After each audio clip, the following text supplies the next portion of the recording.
So, as promised, sticky date pudding. I'm making some for dessert. I'm gonna try and make another batch for lunch tomorrow. And yeah, I hope you enjoy this. You can follow along with me. The recipe will be, I'll attach it somehow within this video or in the comments below. I'll figure that out without too much drama, too much stress to do it. Trying to keep things low key, as unedited as possible.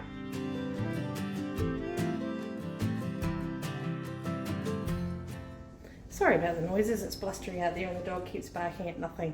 I've got some saveloys cooking for my lunch and it's 2 to 3, but that's what happens. I had a tooth extracted out of here, back tooth, yesterday, so sticking to the soft food and not really enthusiastic about eating it all, but hey, sticky date pudding will be good, won't it? I didn't think you would want to watch me pulling out all the ingredients and things like that, so I paused it. Best editing tool ever. So I'm going to show you the ingredients I have. So I have some dates here. I also have brown sugar, and I have spare brown sugar because it's going to use quite a bit. Self-raising flour. I have baking soda, but I also have cream, and the recipe back there also calls for 2 eggs that aren't here and 60 grams of butter per batch, you call it something, and vanilla essence. So just about there. Put the stand down. Now I have the butter and vanilla essence. So from now you're going to see more of the bench than you are of me, and that's a good thing. But that's okay. So I will put the camera down so you can see the bench. So the first thing it asks me to do is, I'll have it further forward a wee bit. The first thing it asks me to do is preheat the oven to 180 degrees. So I'll do that now. You'll notice I've got a board on my way back. So then it tells us to grease a round cake tin. Now I actually prefer to use a square one because it's easier to cut, it makes more sense, right? So, and line the base of it with baking paper. I know things keep appearing, right? So I'm actually going to do this. It's a roasting dish, and I'm going to do a double recipe. And it doesn't matter about having a really thick paste. I'm spraying it with cooking spray, canola oil, great stuff. And I'm going to line just enough so you can rest assured you're going to get at least most of it out on a bad day. So that's ready. Put it aside. Now it tells me to get the dates. So it's 1 1/4 cups of pitted dates chopped.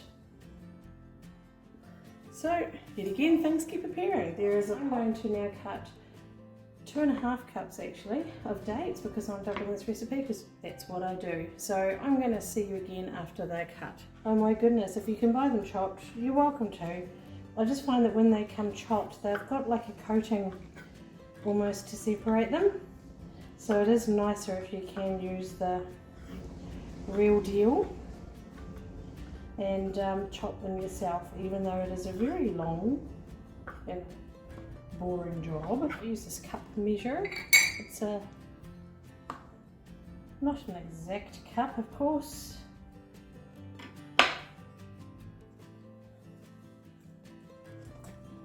Right, so that is the dates. I need to get the stickiness off my hands. Very sticky job. Right. I'm going to pause you again. I can hear people. Now I've just shown you the saveloys. Anyway, I am boiling the jug, so I will be back when the jug is boiled, and I might have some saveloys meanwhile. So I'm just waiting for the water to finish boiling, and I'm doing this voiceover because I'm talking to my son who is sharpening his knife, as you can see in the background. So off I go to get the boiling water and add it to these dates so that we can move on with the next stage of the recipe. So as far as boiling water goes, it's 1 1/4 cups, but you times that by 2, so that's 2 1/2 cups of boiling water. you will see that I'm using a ceramic cup, because if I fill the plastic cup up to the top, I'm likely to burn myself.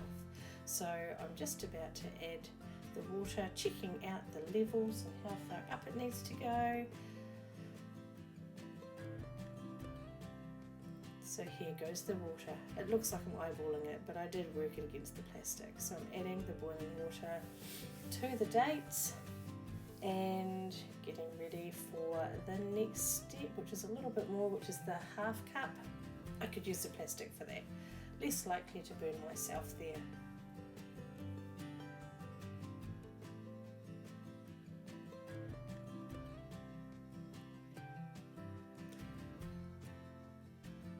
So now I'm adding the baking soda, which is 2 teaspoons into the dates. I love doing it like this, that way it dissolves in there and you don't have any baking soda bites when you're eating it. So I'm mixing it through, good old mix. And that has to sit for 5 minutes according to the recipe. So I'm setting a timer on my watch, making sure I stick to the 5 minutes because I can be a little impatient.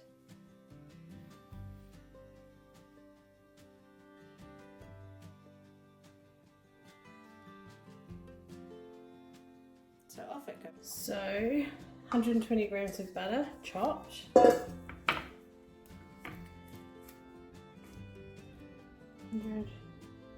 going to here. There's a chunk out of it. Chop that up.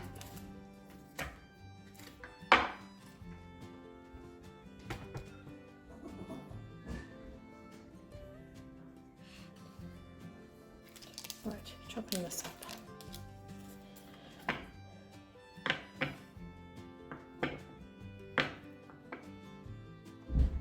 Timer's got a wee bit to go yet.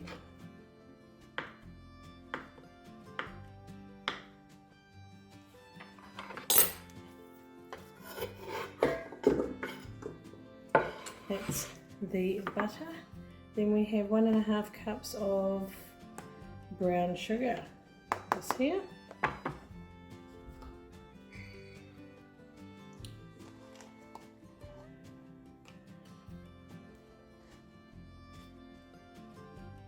One and a half. Is that half mark? Yep. And 2 eggs. Firstly, it says combine dates, boiling water and soda in a bowl, steam for 5 minutes, blend or process date mixture with butter and sugar until almost smooth. Then you add the eggs and the flour. But I'm going to just wait. I will get the eggs ready. 4 eggs. So 2 minutes 10 to go. So I'm going to pause you for now. Right, my alarm is about to go off, so I'm going to go and blitz the wet mix with the butter and sugar. It says to do this.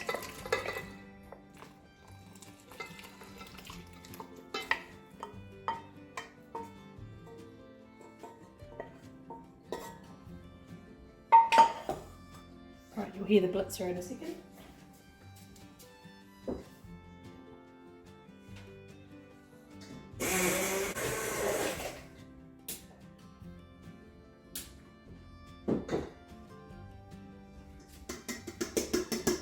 So it's quite a runny mixture there.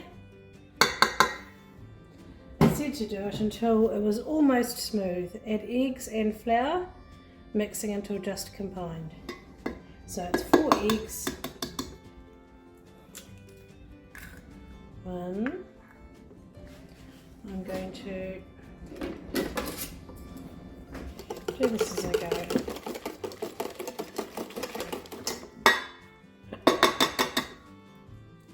2,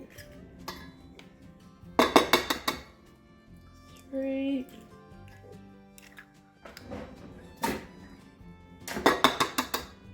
4.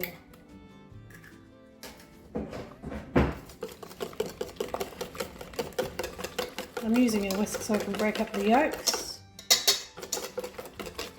Now for 2 cups of self-raising flour, which is the doubled recipe. So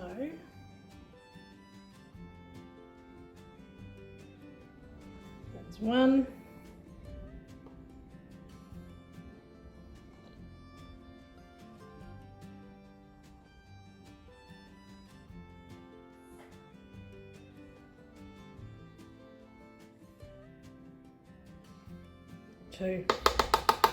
Now I'm not going to whisk this because I want it to just combine, so I'm going to use a wooden spoon, and you're going to see me just mixing this through. It does seem quite runny, I think it is every time I make it, but it always seems to cook.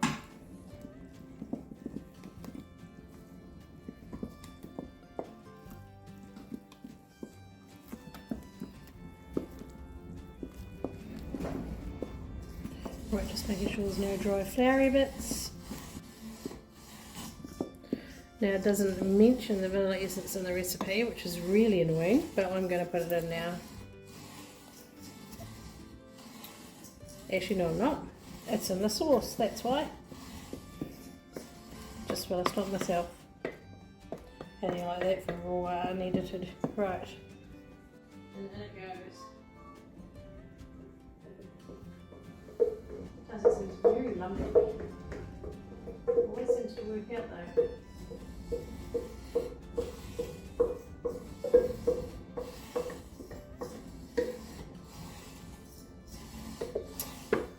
Right. Hopefully that's enough to feed Nami. There you go. And I'll show you when it's done. That gets cooked at 180 degrees for 45 to 50 minutes. If you have a look at that, it looks amazing, doesn't it? The only thing is, it's quite runny. See how it's got a, hang on, it's got a bit of movement. It needs to have no movement. So, to stop it cooking on top, the recipe says to put foil on it, just so it doesn't burn on top.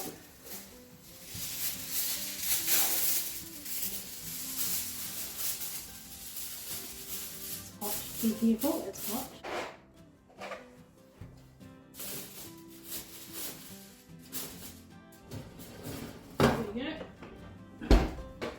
Going to be another 10 minutes. So I'll clean my area and get ready to make the sauce. You'll see I've got another one over here because when I'm baking, like I said, I like to make it worth my while. So in here, this is for the sauce. It's a lot, isn't it? But then it's for both recipes. So that's the double and then a single. So there is a lot of brown sugar in here. It's 2 per recipe.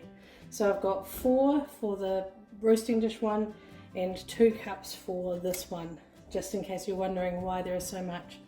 So I've also got 250 ml cream, so that's 500 ml for the roasting dish one and 250 ml for this one, so I need 750 ml of cream.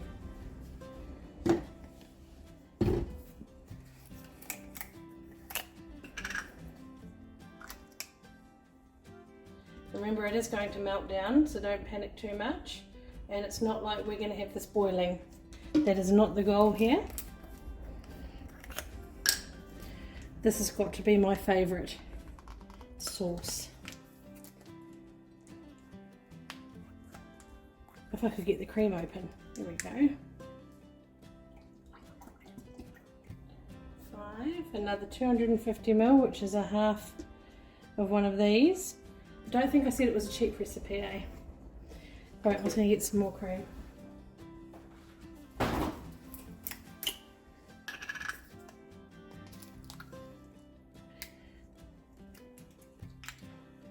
So this is a 300 ml bottle, or I could do,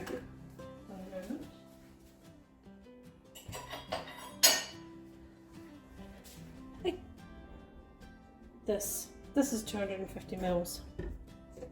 So I'm going to put this in there. And then from the next bottle, There we go. That's creamy already. Then a teaspoon of vanilla essence and 50 grams per recipe, so a teaspoon. So it's 2 teaspoons for this and 1 teaspoon for this. 3 teaspoons. That's probably all that's left in here, but I will double check. 1, did you see that? 2, 3, oh, it's a little bit more. Awesome. I've added it to my shopping list.